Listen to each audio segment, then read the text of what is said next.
ಪಕ್ಷದ ಮಾಜಿ ಅಧ್ಯಕ್ಷರಾದ ಡಿ.ಕೆ. ಶಿವಕುಮಾರ್ ಅವರಿಗೆ ಮೊದಲಿಗೆ ನಾನು ಅಭಿನಂದನೆಯನ್ನು ಸಲ್ಲಿಸ್ತಾ, ಅದೇ ರೀತಿಯಾಗಿ ಆ ಕಮಿಟಿಯಲ್ಲಿ ಮಂತ್ರಿಯಾಗಿ ಸನ್ಮಾನ್ಯ ರಾಮಲಿಂಗಾರೆಡ್ಡಿ ಅವರನ್ನ ಆಯ್ಕೆ ಮಾಡಿದ್ದಕ್ಕೆ ಡಿ.ಕೆ. ಶಿವಕುಮಾರ್ ಅವರಿಗೆ, ಮಲ್ಲಿಕಾರ್ಜುನ್ ಖರ್ಗೆ ಅವರಿಗೆ ಮತ್ತು ರಾಹುಲ್ ಗಾಂಧಿ ಅವರಿಗೆ, ಸೋನಿಯಾ ಗಾಂಧಿ ಅವರಿಗೆ ಮತ್ತು ಸಿದ್ದರಾಮಯ್ಯ ಅವರಿಗೆ ನಾನು ಧನ್ಯವಾದಗಳನ್ನು ತಿಳಿಸ್ತೀನಿ. ನಿನ್ನೆ ನಡೆದ ಖಾತೆ ಹಂಚಿಕೆ ವಿಚಾರದಲ್ಲಿ ಸನ್ಮಾನ್ಯ ರಾಮಲಿಂಗಾರೆಡ್ಡಿ ಅವರಿಗೆ ಜಲಸಂಪನ್ಮೂಲ ಖಾತೆಯನ್ನು ಕೊಟ್ಟಿದ್ದರು. ಆದರೆ ಅವರು ಸಿದ್ದರಾಮಯ್ಯ ಸರ್ಕಾರದಲ್ಲೇ ಅವರು ಸಾರಿಗೆ ಸಚಿವರು ಮತ್ತು ಮುಜರಾಯಿ ಸಚಿವರಾಗಿ ಕೆಲಸ ಮಾಡ್ತಾ ಇದ್ರು. ಆ ಟೈಮಲ್ಲಿ ಬೆಂಗಳೂರಿನ ಡೆವಲಪ್ಮೆಂಟ್ ಅನ್ನ ಸನ್ಮಾನ್ಯ ಡಿ.ಕೆ. ಶಿವಕುಮಾರ್ ಅವರಿಗೆ ಆ ಟೈಮಲ್ಲಿ ಕೊಟ್ಟಿದ್ರು.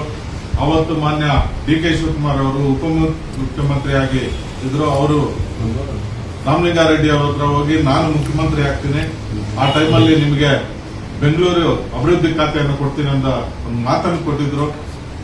ಆದರೆ ನಿನ್ನೆ ಖಾತೆ ಹಂಚಿಕೆಯಲ್ಲಿ ಅವ್ರಿಗೆ ಅನ್ಯಾಯ ಆಗಿದೆ. ಅವರಿಗೆ ಕಾಂಟ್ಯಾಕ್ಟೇ ಇಲ್ಲ ಒಂದು ಖಾತೆಯನ್ನು ಇವತ್ತು ಕೊಟ್ಟು ಅವರಿಗೆ ಅನ್ಯಾಯ ಮಾಡಿದ್ದಾರೆ. ಆದ್ರಿಂದ ಸನ್ಮಾನ್ಯ ರಾಮಲಿಂಗಾರೆಡ್ಡಿ ಅವರು ಆ ಖಾತೆಗೆ ರಿಸೈನ್ ಮಾಡಿದ್ದಾರೆ, ಅವರ ಮಂತ್ರಿಗಿರಿಗೆ. ಇವತ್ತು ಅದರ ಪರವಾಗಿ ನಾವು ಇವತ್ತು ನಾನು, ವಸಂತು, ನಮ್ಮ ರೆಡ್ಡಿ ಜನಸಂಘದಿಂದ ನಾವು ಇದನ್ನ ಖಂಡಿಸ್ತಾ ಇದ್ದೀವಿ. ರಾಮಲಿಂಗಾರೆಡ್ಡಿ ಅವರಿಗೆ ಬೆಂಗಳೂರು ಖಾತೆಯನ್ನ ಕೊಡಬೇಕು, ಅವ್ರನ್ನ ಮತ್ತೆ ಮಂತ್ರಿಯಾಗಿ ತಗೋಬೇಕಂದ್ಬಿಟ್ಟು ಸನ್ಮಾನ್ಯ ಮುಖ್ಯಮಂತ್ರಿಗಳಾದ ಡಿ.ಕೆ. ಶಿವಕುಮಾರ್ ಅವರಲ್ಲಿ ಮನವಿ ಮಾಡ್ಕೊಂತೀವಿ. ಈಗಾಗಲೇ ರಾಮಲಿಂಗಾರೆಡ್ಡಿ ಅವರಿಗೆ ಏನು ಅವ್ರಿಗೆ ಖಾತೆ ಕೊಟ್ಟಿದ್ರು, ಮೊದಲು ಸಾರಿಗೆ ಇರ್ಬೋದು, ಅದಕ್ಕೆ ಮುಂಚೆ ಗೃಹ ಖಾತೆ ಇರ್ಬೋದು, ಮುಜರಾಯಿ ಖಾತೆ ಇರ್ಬೋದು, ಅದನ್ನೆಲ್ಲ ಅವರು ಸಕ್ರಿಯವಾಗಿ ಒಳ್ಳೆ ಕೆಲಸಗಳನ್ನ ಮಾಡೋ ಮುಖಾಂತರ ಆ ಖಾತೆಗಳನ್ನ ಯಶಸ್ವಿಯಾಗಿ ನಿಭಾಯಿಸಿದ್ದಾರೆ.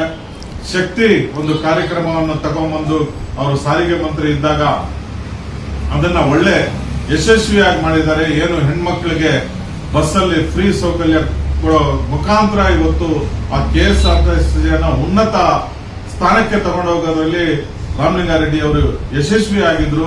ಅದೇ ರೀತಿ ಏನು ಇವಾಗ BBMP ಎಲೆಕ್ಷನ್ ಬರ್ತಾ ಇದೆ, GBA election, Bengaluru greater Bengaluru authority election ಬರ್ತಾ ಇದೆ.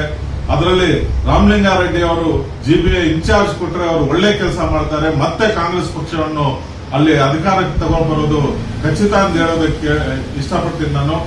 ಅವ್ರಿಗೆ ಏನಾದ್ರೂ GBA ಕೊಟ್ಟಿಲ್ಲ ಅಂದ್ರೆ ನಾವು ರೆಡ್ಡಿ ಸಂಘದಿಂದ ಬಂಗಾರಪೇಟೆ, KGF, ಮುಳಬಾಗಿಲು, ಮಾಲೂರು ಮತ್ತು ಕೋಲಾರ ಜಿಲ್ಲೆಯಿಂದ ಉಗ್ರ ಹೋರಾಟವನ್ನ ಮಾಡ್ತೀವಿ ಅಂತ ಹೇಳೋದಕ್ಕೆ ನಾನು ಇಷ್ಟಪಡ್ತೀನಿ. ಅದೇ ರೀತಿಯಾಗಿ ಮೊನ್ನೆ ನಡೆದ ಮಂತ್ರಿ ವಿಸ್ತರಣೆಯಲ್ಲಿ ನಮ್ಮ ಬಂಗಾರಪೇಟೆ ಶಾಸಕರಾದ ನಾರಾಯಣ ಸ್ವಾಮಿ ಅವರಿಗೆ